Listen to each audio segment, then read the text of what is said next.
Et Jérémy Ivanin, Jérémy, mission accomplie et surtout le plan de jeu qui avait été annoncé dans la semaine, le sérieux, la maîtrise, tout ça, ça a été respecté par vos joueurs. Oui, voilà, on a fait. C'était le début de match qui était important quand même, parce qu'on avait ciblé le début de match. Si on laissait espérer au stadium une équipe, comme ça avait été le cas il y a 15 jours, mais on se mettait en difficulté.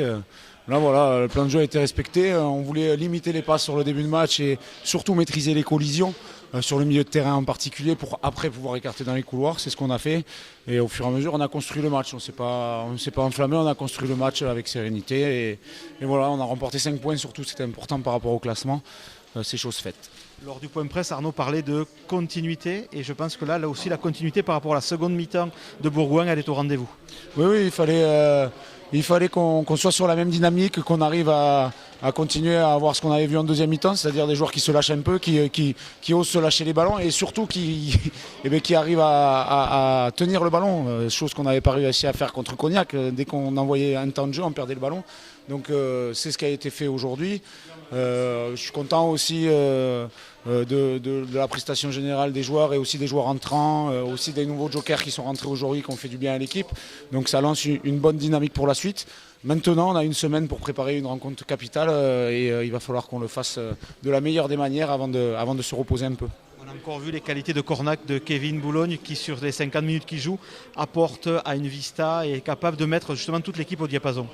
Oui, c'est un joueur qui pèse sur les défenses adverses et qui, avec son expérience et sa vista, comme vous dites, est capable de déclencher des situations qui sont compliquées. Donc voilà, c'est vraiment un joueur qui est capable de jouer au poste de 9, de 10, de 15. Même on pourrait le mettre à un autre poste, il s'en sortirait. Donc il apporte son expérience au groupe. Aujourd'hui, il est titulaire à la mêlée.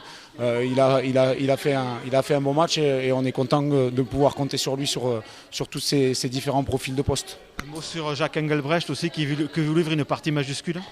Ouais, on a senti de la puissance, on a senti du travail, un travailleur puissant sans faire les choses de plus qu'il pourrait faire. Il a été très propre dans son travail. Et voilà, il est rentré contre Bourgoin, il est monté en puissance aujourd'hui, mais pourvu que ça dure. Confiance aussi peut-être pour Lecat à Gotago qui n'avait pas vu un ballon depuis quelques mois. Et le garçon, il est entré, il a apporté aussi déjà dans son entrée. Oui, il rentre sur un score qui est déjà fait, mais il a quand même été sérieux. Ça faisait longtemps, comme vous dites, qu'il n'avait pas touché de ballon. Mais on voit qu'il a réussi à casser la ligne plusieurs fois et à offrir des ballons derrière qui ont fini de temps en temps par des ballons d'essai. Quoi de mieux pour s'intégrer dans un groupe, donc c'est chose faite. Donc on souhaite bien sûr la bienvenue à ces 3 nouveaux joueurs et on espère qu'ils pourront nous apporter sur la suite du championnat. Alors la suite, on va se projeter forcément sur la semaine prochaine, Jérémy, parce que c'est un match que tout le monde va scruter en national, ce duel face à Narbonne. J'imagine qu'on va concentrer au maximum les joueurs sur ce match, mais il n'y aura peut-être pas besoin de les concentrer tant que ça par le discours, parce qu'ils savent que l'enjeu est important. Oui, tout à fait. Ayant regardé avec le staff et analysé un peu cette équipe de Narbonne, mais on voit une équipe qui est vraiment en pleine forme, en pleine moyenne de ses capacités, qui a eu un peu de mal à démarrer avant la trêve, avant la trêve Covid, et qui derrière a enchaîné sur des succès, qui arrive à bien mettre son jeu en place, de la sérénité, de la puissance, de la vitesse aussi derrière. Donc ça va être un gros choc au stadium, mais c'était un peu le but de cette division nationale. Et puis voilà, nous on a déjà fait un faux pas, donc à nous d'assumer ce choc. Si on a le projet de monter en Pro D2, il faut qu'on soit capable de relever les défis comme Narbonne qui se présente à nous la semaine prochaine.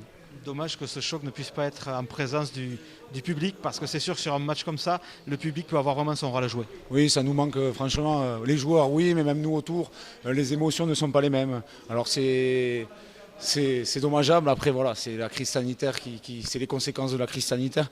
On espère qu'on pourra revoir rapidement les Albigeois soutenir les joueurs parce qu'on en a besoin et on sait que dans les moments difficiles, ils sont là et c'est quelque chose qui nous manque, c'est certain. Merci Jérémy. Merci à vous.